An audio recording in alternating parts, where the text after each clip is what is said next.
আমরা অনুরোধ করছি আজকের যিনি আমাদের প্রধান অতিথি ওনাকে আমাদের ফলকের উন্মোচন করার জন্য, যার মধ্যে আমাদের 23 জন আন্দামান নিকোবর দ্বীপপুঞ্জে যাদেরকে দ্বীপান্তর দেওয়া হয়েছিল,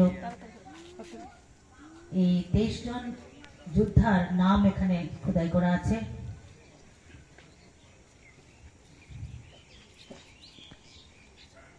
এই মুহূর্তে আমরা আবরণ উন্মোচন আমরা করতে চলেছি।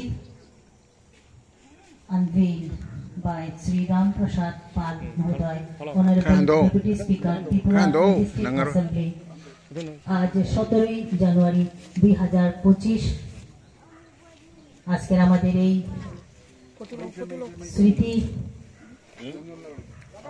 আমাদের এখানে এই স্মৃতির যে ফলক উন্মোচন হতে চলেছে।